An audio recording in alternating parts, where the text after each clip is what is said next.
ഇന്ന് നല്ല മഴയുള്ള പ്രഭാതമാണ്. ഇന്ന് ഞാൻ സംസാരിക്കാൻ ഉദ്ദേശിക്കുന്നത് വി.എസ്. അച്യുതാനന്ദനെ പറ്റിയാണ്.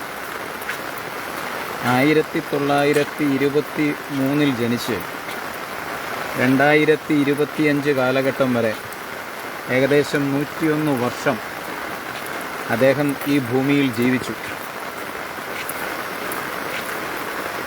ആ വി.എസ്. അച്യുതാനന്ദൻ്റെ വിടവാങ്ങലാണെന്ന് ആലപ്പുഴയിൽ നടക്കുന്നത്.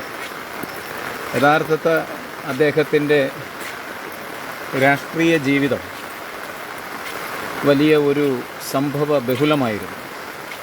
അതോടൊപ്പം തന്നെ എൻ്റെ ഭാര്യയ്ക്ക് ഏറ്റവും ഇഷ്ടപ്പെട്ടൊരു നേതാവാണെങ്കിലും എന്നെ സംബന്ധിച്ചിടത്തോളം അദ്ദേഹത്തെ ഒരു ഞങ്ങളുടെ ഓപ്പോസിറ്റ് രാഷ്ട്രീയത്തിൻ്റെ ഒരു നേതാവെന്ന രീതിയിലാണ് ഞാൻ ഉൾക്കൊള്ളുന്നത്. കാരണം എൻ്റേതായ ചില വിഷയങ്ങൾ അദ്ദേഹത്തിൻ്റെ ഇടപെടലുകളോട് ഒത്തൊരുമിച്ച് പോകാത്തത് കൊണ്ടാണ്. കാരണം കോൺഗ്രസ് പാർട്ടിയിലെ ഉമ്മൻചാണ്ടിയുമായി ബന്ധപ്പെട്ട അപകീർത്തിപരമായ കേസുകളുമൊക്കെ 2013 സോളാർ ഇഷ്യൂസ് കൊണ്ടുവരുന്ന സമയം മുതൽ അതുമായി ബന്ധപ്പെട്ടുണ്ടായ സമരങ്ങളെല്ലാം തന്നെ ഏകദേശം ഇദ്ദേഹം 2019 രാഷ്ട്രീയത്തിൽ നിന്ന് വിട്ടുപോയതിന് ശേഷം കോടതികൾ വെറുതെ വിട്ട കേസുകളായിപ്പോയി എന്നുള്ളതാണ്. അപ്പോൾ കൊണ്ടുവന്ന കേസുകളെല്ലാം രാഷ്ട്രീയപരമായി ഉപയോഗിക്കാൻ ഇടതുപക്ഷത്തിനും വി.എസിനും കഴിഞ്ഞു. അതൊക്കെ ഒരു രാഷ്ട്രീയമാണ്.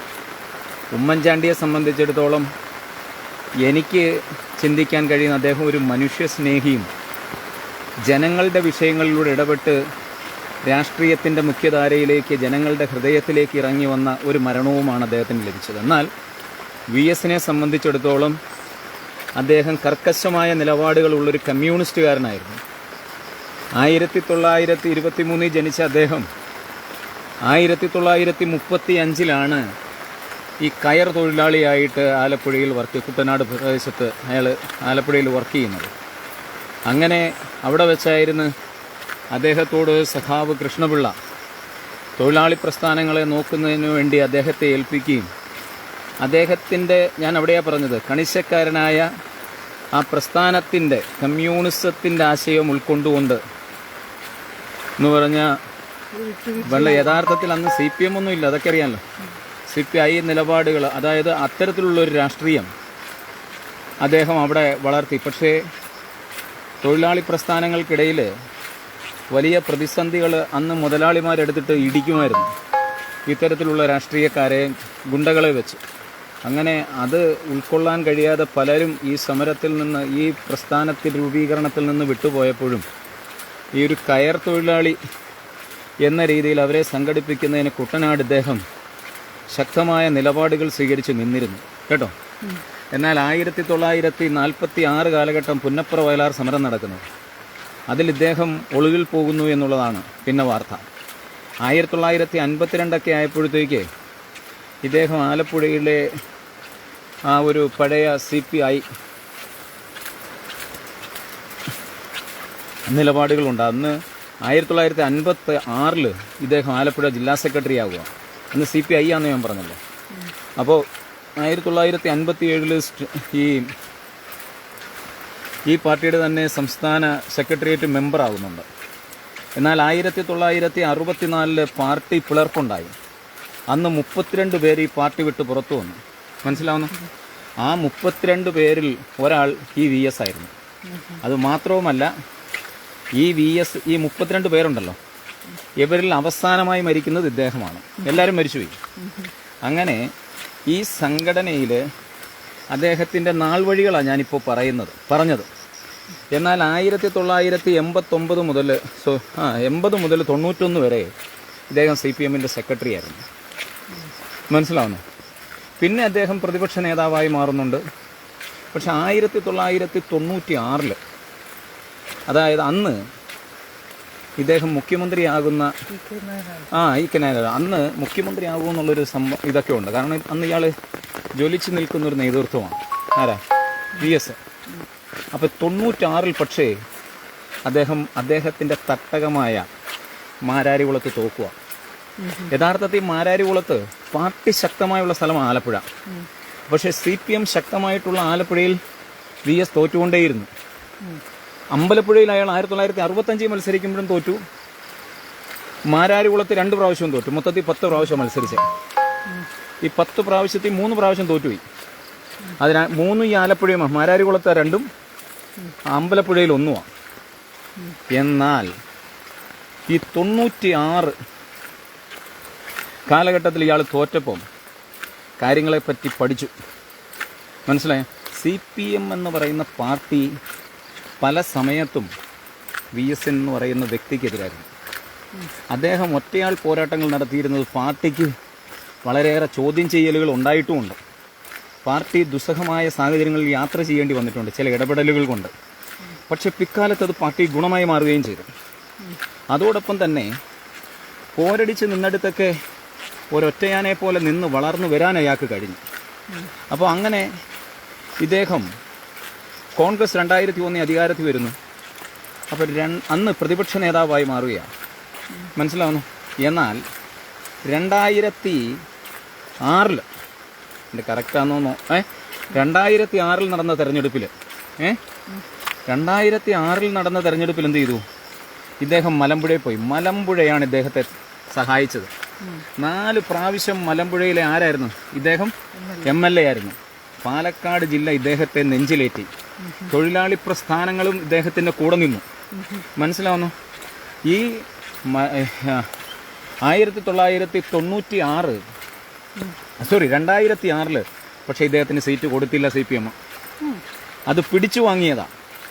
സമരങ്ങൾ ശക്തമായി CITU അതോടൊപ്പം തന്നെ കേരളത്തിലെ CPMകാർ ശക്തമായ സമരവുമായി വന്നു. അതായിരുന്നു VSൻ്റെ ജീവിതത്തിലെ ഏറ്റവും പ്രധാനപ്പെട്ട സംഭവം.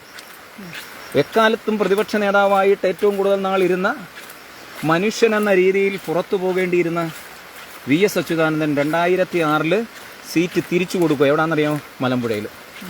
4 പ്രാവശ്യം കണ്ടിന്യൂസ് അവിടെ ജയിക്കുക. മലമ്പുഴക്കാരാണ് അദ്ദേഹത്തിൻ്റെ സംരക്ഷകരായി മാറിയത്. അങ്ങനെ 2006 അദ്ദേഹം ജയിച്ചതോടുകൂടി അദ്ദേഹം CM ആയി മാറി. അല്ലെന്നുണ്ടെങ്കിൽ ജീവിതത്തിൽ ഇദ്ദേഹം കേരളത്തിൻ്റെ മുഖ്യമന്ത്രിയാവത്തില്ല. അങ്ങനെ പിന്നെ കോൺഗ്രസ് അദ്ദേഹത്തിൻ്റെ ഭരണത്തിന് ശേഷം കോൺഗ്രസ് 2011 വരുന്നു. ഇദ്ദേഹം പ്രതിപക്ഷ നേതാവാകുന്നു. ആ സമയത്താണ് 2013 ഉമ്മൻചാണ്ടിക്കെതിരെ വന്ന ഇദ്ദേഹമാണ് നിയമസഭയിൽ ഇത് ചെയ്യുന്നത്. ഒരു കമ്പനി ഉണ്ടാക്കി ഇത്ര ലക്ഷം രൂപ തട്ടിച്ചു എന്നും പറഞ്ഞുകൊണ്ട് വരുന്ന സോളാർ. യഥാർത്ഥത്തിൽ ഇതെല്ലാം കെട്ടുകഥകളായിരുന്നു. അങ്ങനെ ഒരു സംഭവങ്ങളില്ല. കോടതി പല പ്രാവശ്യവും ഊഹാഭോഹങ്ങളുടെ അടിസ്ഥാനത്തിൽ ചില പ്രശ്നങ്ങൾ കൊണ്ടുവന്നു കോടതിയിൽ. മനസ്സിലാവുന്നു? ഇതെല്ലാം VS അച്യുതാനന്ദൻ്റെ അനുകൂലമായി അന്ന് മാറിയെങ്കിലും അതാണ് VS അച്യുതാനന്ദൻ ഉമ്മൻചാണ്ടി സാറ് മരിക്കുന്ന സമയത്തും ഒരു കേസ്, അപകീർത്തി കേസിനെതിരെ കൊടുത്തിരുന്നതിനെതിരെ ഒക്കെ ഏറ്റവും അവസാനം ഉമ്മൻചാണ്ടി സാർ കിടപ്പിലായപ്പോൾ ഇദ്ദേഹം അത് പിൻവലിക്കുന്നുണ്ട്. പക്ഷെ ഒരു കാര്യം ആലോചിച്ചോണം, ഉമ്മൻചാണ്ടിയുടെ ജീവിതത്തിൽ ഏറ്റവും വലിയ വേദന ഉണ്ടാക്കിയത് ഇദ്ദേഹം നടത്തിയ പല പ്രസ്താവനകൾ, ഗവൺമെൻറ്റുമായി ബന്ധപ്പെട്ട് തങ്ങളുടെ കുടുംബജീവിതത്തെ പോലും അപമാനിക്കുന്ന തരത്തിലുള്ള നിലപാട്. ആ ഒറ്റ കാര്യം കൊണ്ടാണ് എനിക്ക് ഇദ്ദേഹത്തോട് കാരണം ആ കേസുകളെല്ലാം പിൻകാലത്ത് എന്തായി മാറി? അത് ഉമ്മൻചാണ്ടിക്ക് അനുകൂലമായി വന്നു. സരിത കേസൊക്കെ സരിത ഒറ്റപ്പെട്ടു പോകുന്ന അവസ്ഥയിലേക്ക് എത്തി. ഇങ്ങനെയൊക്കെയുള്ള സാഹചര്യങ്ങളുണ്ടായിരുന്നു. പക്ഷേ CPM തിരിച്ചു വരുന്നതിന് കാരണമായ സമരങ്ങളായിരുന്നത്. മനസ്സിലാവുന്നു? അങ്ങനെയാണ് ആ സമരങ്ങളുടെ എല്ലാം ഒരു അനന്തരഫലം മാണി വിഷയങ്ങളൊക്കെ ആയിട്ടാണ് 2016 പിണറായി വിജയൻ അധികാരത്തിൽ വന്ന് ഇപ്പോൾ തുടർന്നുകൊണ്ടിരിക്കുന്നത്. പക്ഷേ VSനെ ഞാൻ അംഗീകരിക്കുന്ന വേറൊരു കാര്യം എന്തോന്നറിയാം? 2019 ഇദ്ദേഹം ഈ ഫീൽഡിൽ നിന്ന് ഔട്ടായതാ. എന്നിട്ട് 2025 മരിക്കുന്നേ, 101 വയസ്സിൽ. ആലോചിച്ച് നോക്കണം. ഇത്രയും നാള് രാഷ്ട്രീയത്തിൽ നിന്ന് മാറി നിന്ന ഒരാളെ ആ പാർട്ടി നെഞ്ചിലേറ്റുന്നത് ഇന്നലെയും ഇന്നും നമ്മൾ കണ്ടു. ആ ഒരു അർത്ഥത്തിൽ ഇദ്ദേഹത്തെ അംഗീകരിച്ചേ പറ്റൂ. എന്തുകൊണ്ടാണ് VSനെ ജനം നെഞ്ചിലേറ്റിയെന്ന് ചോദിച്ചാൽ, സാധാരണക്കാരൻ്റെ വിഷയങ്ങൾക്ക് അവനെ നേരിട്ട് കാണുകയല്ല ചെയ്തത്, മറിച്ച് അവൻ്റെ കോമൺ വിഷയത്തിൽ ഒരു കർക്കശക്കാരനായി CPMന് ബദലായി നിലകൊണ്ടു എന്നുള്ളതാണ്. അതായത് മതികെട്ടാം ചോല സമരം, ഭൂസമരം, ഭൂമിയുമായി ബന്ധപ്പെട്ട ഏറ്റവും വലിയൊരു പ്രതിസന്ധിയായിരുന്നു. മൂന്നാറിൽ പൂച്ചകളെ ഇറക്കി സുരേഷ് കുമാറിനെ.